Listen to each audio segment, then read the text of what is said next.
Hey everyone, it's Jade here from FoodShare. I'm back again today with another video. We're going to be talking about meal prep. So I'm really excited about this video because I think it's a very timely topic. With everything going on in the world right now, there's a lot of folks who are out there working on the front lines, who are stretched pretty thin for time and energy, and I think that meal prep is a really great strategy to use to be able to minimize the amount of time that you have to spend in the kitchen while also maximizing the amount of delicious home-cooked meals that you get to eat over the course of the week. So I'm going to be sharing some quick tips and tricks for kind of streamlining the meal prep process, and we're also going to be walking through a week in my life of meal prep. So for those of you who aren't familiar with meal prep, it's super simple. So basically what we're going to be doing is taking a bunch of veggies and starches and grains, and we're going to be prepping those all at once. So the idea is to consolidate all of your active kitchen time into, under an hour at the beginning of the week. And then what you can do is store all of those prepped ingredients, throw them in the fridge, and over the course of the week, you can mix and match and pick and choose and throw together your prepped ingredients in new combinations. So you've got some delicious home-cooked meals that are ready to grab and go on your way out the door. So what I'm going to be sharing with you today is more of an approach or a formula than it is a recipe. So the ingredients that I'm going to be showing you and using in my meal prep do not have to be the ingredient that you use in your own meal prep. The great thing about it is that it's super flexible and you can sub in and out whatever you have on hand or want to eat for the week. So what I'm going to be using is a bunch of veggies that come in FoodShare's Good Food Box. So I've got some broccoli, some carrot, half a head of cabbage, some sweet potato, which is my favorite, spinach, and some mushrooms. And then in terms of grains, I'm just going to be using some jasmine rice. I love jasmine rice because it's really versatile. There will be, as you see over the course of the video, some other ingredients that we'll throw in, in a sauce or maybe some bread to make it into a sandwich. And so for that reason, I'll list all of the ingredients at the end of the video so you can pause it and make a list if you so choose. With all of that being said, I think we're ready to go. Alright, so the first matter of business is chopping and slicing and dicing all of our veggies so that we can get them ready to go onto the stove or in the oven or whichever way we're cooking them. So I'm going to start with the sweet potatoes because we're going to be roasting these, which will probably take the longest. So I'm just going to dice these into little cubes and throw them onto a baking sheet.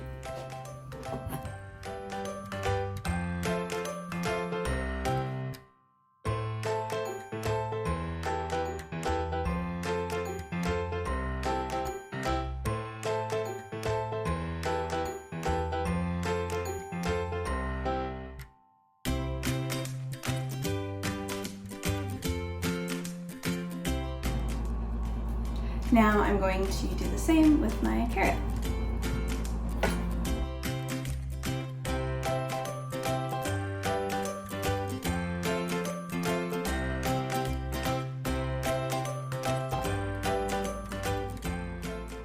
Alright, so I've got my chopped carrots here, and I've gone ahead and spread out my chopped sweet potatoes on this baking sheet.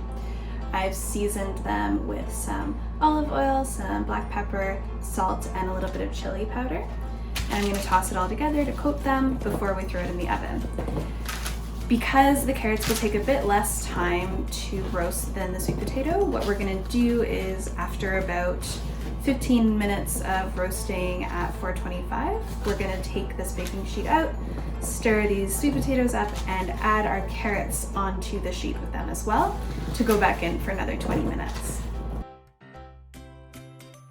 And I do know that you can buy sweet potato that is pre-chopped at most grocery stores, and although it can be time-saving and energy-saving, I do prefer buying them as single whole sweet potatoes. There's a couple of reasons for that. One being that I really love the skin of the sweet potato. I think they taste better when they're roasted with the skin on. There's a lot of nutrients in the skin that you lose when you peel that off. I also love that you reduce plastic waste by buying them whole. When you buy them pre-chopped at the store, they often come wrapped in plastic or in a plastic container with a lid, and it's often single-use plastic. So this way, when we buy them whole, we're avoiding using any of that plastic. And finally, it's also a lot cheaper if you just buy them by the pound as whole sweet potatoes. All right, so I'm gonna throw these in and then coat these carrots in the same mixture and put them aside for when we're gonna add them onto the sheet. Okay, so our next step here is prepping the broccoli. So what I've gone ahead and done is chopped off the kind of big, thick part of the stalk. We're not gonna be using them today just because they take a bit longer to cook. So for the sake of time, we're not gonna be doing that. But I will be throwing it into my freezer so that I can use it at a later date to make some veggie stock. So what I'm gonna do with this part is just split these up into individual florets so that we can blanch them quite quickly after this. In Ontario right now, broccoli isn't in season, but it does come into season quite soon. It's usually mid-June. And broccoli season goes until mid-fall, so about October. You can still be buying broccoli that's locally grown here. And it is a great way to kind of save money when you're keeping track of different seasonal veggies and fruits, because when they are grown locally and they're in season, they're often on sale or discounted at the grocery store. So I love to keep track. There's lots of guides online that you can check. They've got charts for every province and territory and region to see what's in season near you. And that's a way to kind of save your budget. So our final step over here before we head to the stove is just to chop up our cabbage as well as our mushrooms. And we're just gonna be thinly slicing both of these guys and then throwing them into a pan over there to get them sauteing and all those flavors mixed up and real delicious. One of the things that I really love about cooking with cabbage is that it's got this neat outer layer of leaves, so if there's any imperfections or bruises, you can easily peel that outer layer off and still have a beautiful, perfect, and delicious head of cabbage underneath. And that is something that I encourage you to do at the grocery store, is to check out any imperfect produce section or shelves they might have at your local store, because those sections are often discounted produce, vegetables that might be a bit bruised, or fruit that might be a bit bruised or look kind of funny, but it'll be a lot cheaper and it'll still taste just as good. So it's a really great way to save money.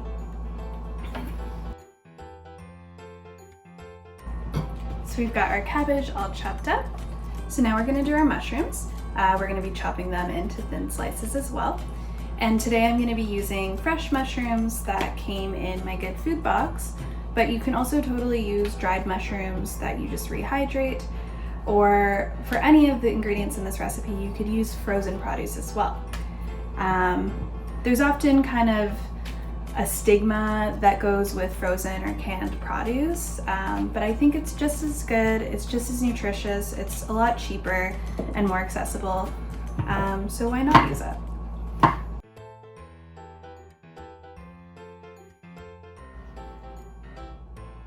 So we've got our mushrooms and our cabbage all sliced up here and ready to go into our pan. And we've also got our spinach here, which I've just washed and dried. We're not going to be doing anything special to it today. We're just going to be leaving it as is for an extra bit of crunch in the meals that we're prepping. You could definitely saute it if you wanted to get a bit of a different texture, but that's totally up to you.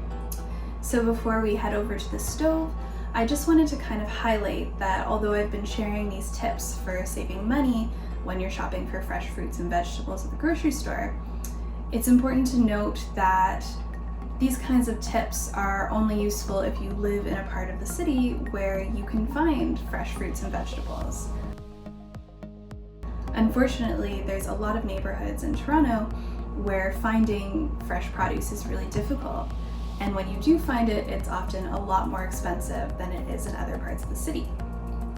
And it's no coincidence that the majority of these neighborhoods are low income and racialized neighborhoods. And when you look at the broader stats from around Canada around food insecurity, it's really reflected there. So 10% of white households in Canada experience food insecurity, while 27% of off-reserve Indigenous households experience it, and 28% of Black households. So that's just some food for thought when we're talking about food access and access to fresh fruits and veggies. Okay, so what I'm gonna do over here at the stove first is just put my rice on. I'm using jasmine rice, so I've added that into this pot with some water. I put about 1 inch covering the rice.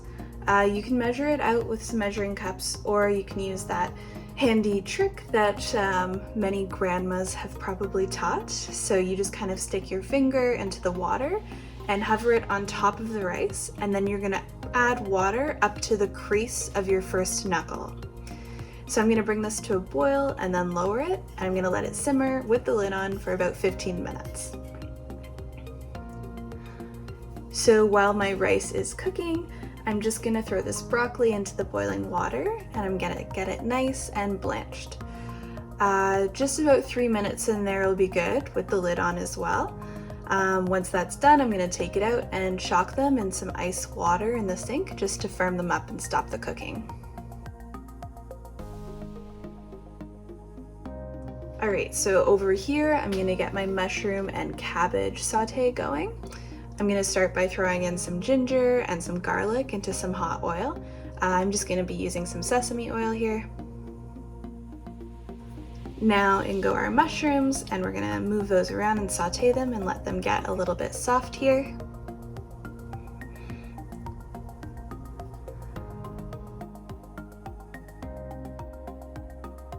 So the mushrooms have been in for about 5 minutes, so I'm gonna add in the cabbage now. I'm gonna mix them up just to make sure that everything gets nice and coated with the oil, and I'm gonna cover that up to trap some moisture in there and get them all steamy and softened. I still want my cabbage to have a bit of crunch when I'm eating it, so I'm not gonna leave this on for a super long time, just for a couple of minutes.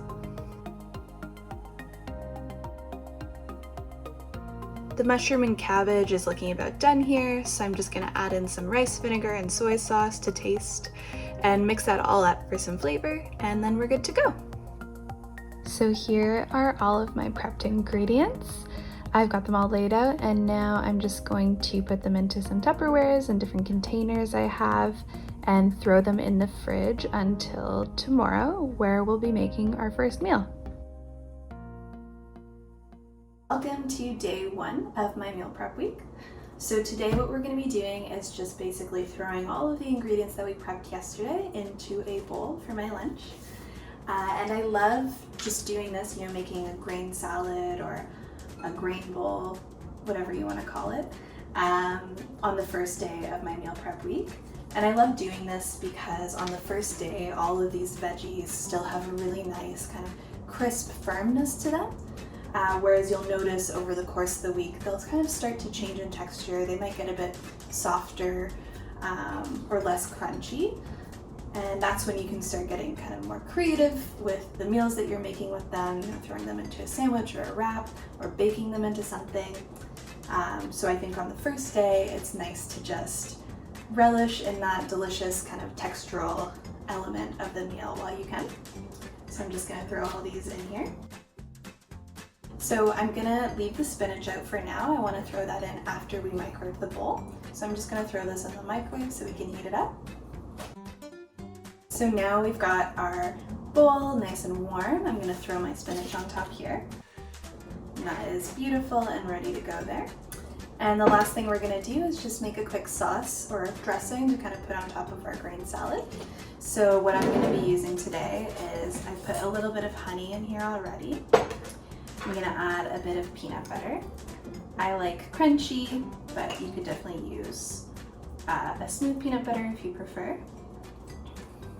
About a tablespoon or so of that. Gonna add some soy sauce.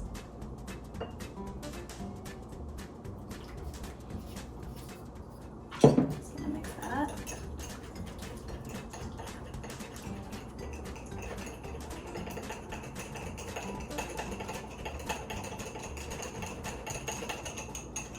I'm gonna add a little bit of water just to thin it out.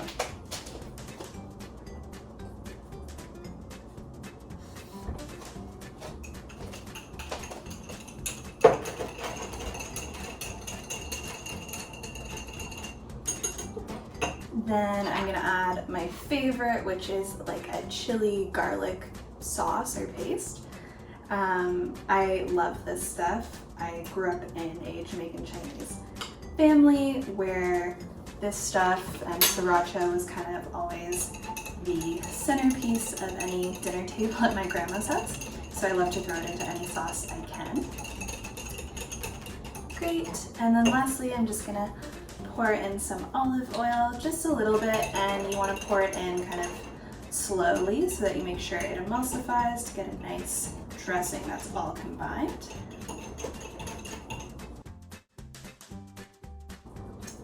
Perfect. All right, and there you have it. That is my lunch for day 1. Welcome to day 2 of my meal prep week. So what we're going to be doing today is just making a really simple, quick wrap. I'm going to be taking the mushroom and cabbage kind of sauteed mixture that we made and throwing it into a flour tortilla. I'm going to add a bit of sauce just to kind of spice it up. But what's great about this is that it's already got some seasoning in there, so it's super tasty. I love this dish because it's kind of like a giant dumpling almost with the cabbage and mushroom filling. If you were making this yourself, you could, when you're reheating this, maybe throw in some ground pork or chicken or maybe a different ground plant-based meat. It would be a great way to kind of bulk it up if you wanted to have this for dinner instead of lunch, but as is also great. So what I love about a wrap or a sandwich during meal prep is that it's so simple and quick to throw it together. You just put everything, into a flour tortilla or between 2 pieces of bread and you're ready to go. And it's also super easy to transport. So if you're heading to work, you don't really have to worry about it spilling in your bag because there's no excess liquids that need to be transported that will spill or leak. And I think that's really important for folks who are working right now, to have something that's super simple and quick while you're working on the front lines. You've got enough to worry about outside of making your meals, so doing something like this and having it easy and ready to go, I think is really helpful. And there is my super quick and easy wrap. It took about 30 seconds to make that. So like I said, super easy for someone who's working on the front lines right now to just take this and go. Nice grab and go meal. I think it's really interesting how the COVID pandemic has really kind of surfaced a lot of the inequities that exist in the ways that we talk about or frame different jobs or different workers. We're starting to realize that folks who are working in jobs like nurses, PSWs, caretakers, janitors, people working in the food supply chain, all of these folks whose jobs are very much undervalued and underpaid are essential to the kind of everyday functioning of our society. And I think it's really important to highlight that a lot of the folks who do that work are racialized people. And if we circle back to the kind of stats that I showed earlier in this video, we can start to really see the connections between precarious work and low paid work, work with no health benefits, and then being a person of color, being racialized, Black, Indigenous, and lacking access to food. And when we start to make these connections between these different factors, we can really start to get a better picture of the problem of food insecurity as a whole. It's a lot more complex than just not having access to food. And when we start to make these connections, we can really begin to have a more complex and more comprehensive conversation about food insecurity. We can start to talk about the root causes rather than just the individual experiences of it. So today is day 3 of our meal prep week, and we're going to be using our prepped ingredients to make a super quick veggie fried rice. I love fried rice. I love how versatile it is and how you can throw almost anything in there and it will still end up being super delicious.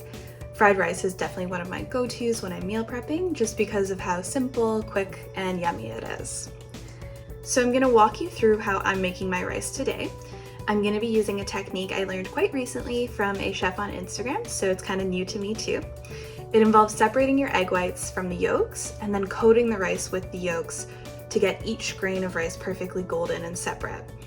This is just one way of making fried rice, and it does take a bit more time because of the separating step, but everyone has their own way of doing it, and every way works, so just do you when you're making your fried rice. So I've separated my 2 eggs here. I'm gonna start with 2. I might add in a 3rd one depending on how well coated our rice is here. So I've put our whites into a bowl, and I'm just gonna leave it to sit over here for now. And then here I've got my rice. It's fresh out of the fridge, so it's nice and cold. It's a couple days old, so it's pretty tough, which is great. And I'm just gonna use my hands to coat that rice up. If you have gloves, this might be a good time to put those on now.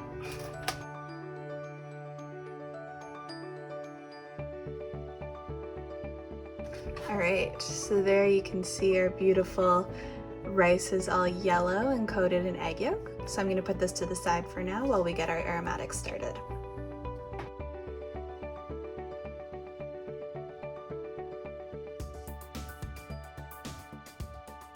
So here I'm adding in some garlic and ginger.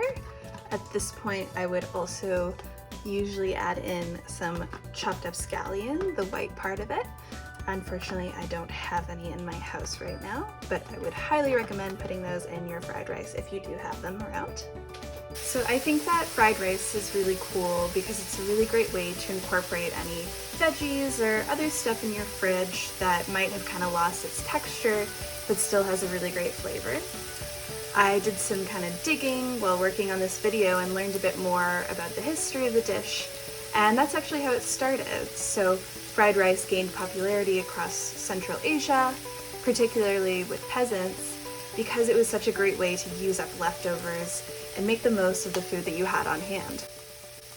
It eventually made its way over here to North America with Chinese immigrants who began working in restaurants.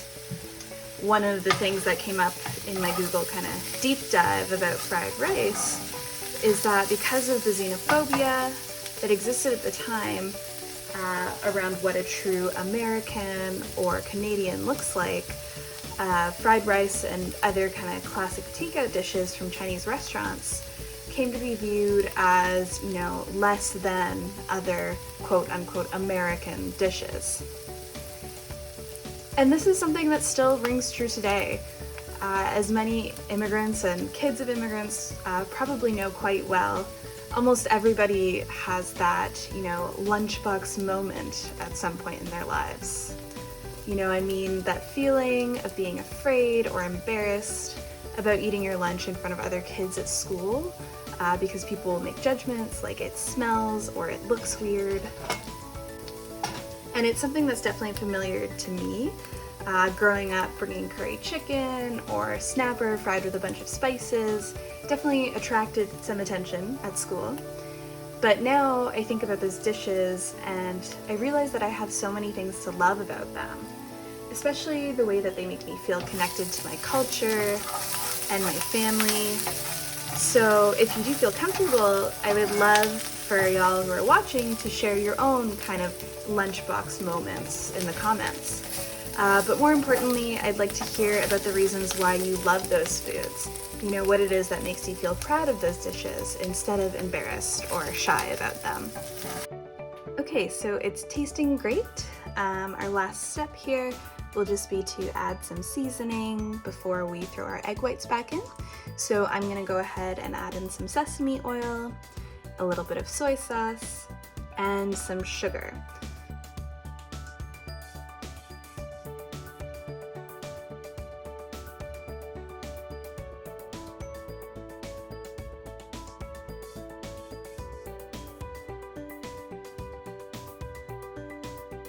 Now we're gonna add in our egg whites. I've cooked these in a separate pan, just off camera. I like to cook them separately from the rice because it lets me kind of keep them really soft and loose. Alright, so here you have it. A delicious fried rice dish, super quick. It took me about 5 minutes to throw that all together. And it's really filling, so it's great as kind of a dinner or a lunch. You could also eat it for breakfast if you wanted. I'd like to crack another egg on there and eat it for breakfast with a runny yolk. Totally up to you how you enjoy it. So I'll see you tomorrow for day 4, our final day in the week of meal prep. So today is day 4 of our meal prep week, and it's our final day. So what we're going to be doing today is making some mini crustless quiche cups or egg muffins. We're going to be using up the leftover broccoli, the spinach, and the sweet potato and carrot that we haven't eaten this week yet. And we're going to be mixing that up with some egg and cheese and just throwing it in the oven to bake it to have some really great grab-and-go breakfasts. I love this recipe for day 4, the final day of meal prep, because it's a really great way to kind of use up those leftover scraps that you have so that we make sure nothing goes to waste from the week. And what's really great about this recipe is that after we bake them, we can just pop them in the freezer so that we can eat them, in a week or 2 weeks maybe, when we're kind of on our way out the door and need a breakfast. And that's a really great way to avoid wasting any of the food and really reducing our food waste. So what I've gone ahead and done is just chopped up the leftover spinach and broccoli here into smaller pieces.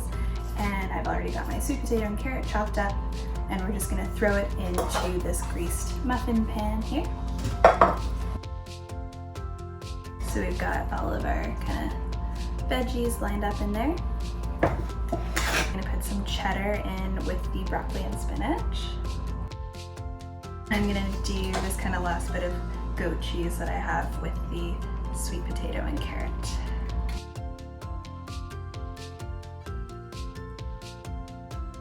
I'm gonna add just some chili flakes in with my sweet potato and carrot one to make it a bit spicier. And then I've got my eggs here. I'm just gonna whisk these lightly. And now I'm just gonna scoop the egg and kind of pour it over our cups here. So we've got these nice and filled, and now we're gonna throw them in the oven at 375 for about 20 minutes or so. All right, so we've got our egg cups out of the oven. They're looking gorgeous. Here, I'll take one out so you can see it in all of its beauty. Go. There we go. Look at that. Amazing. And you can throw any kind of veggies in here, or meat too, and switch up the spices to kind of suit your own preferences and tastes. They're gonna freeze beautifully, so that's really great. And I'm super excited to eat a couple of these for breakfast this morning. So that's all I have to share with you today. I hope that you found this video helpful or maybe even inspiring, and you've got some new ideas for what you're gonna be meal prepping yourself. If you do, please share them in the comments. We would love to hear what you're gonna be meal prepping at home during the pandemic. And yeah, that's about it. So I hope this was helpful, and until next time, thanks a lot.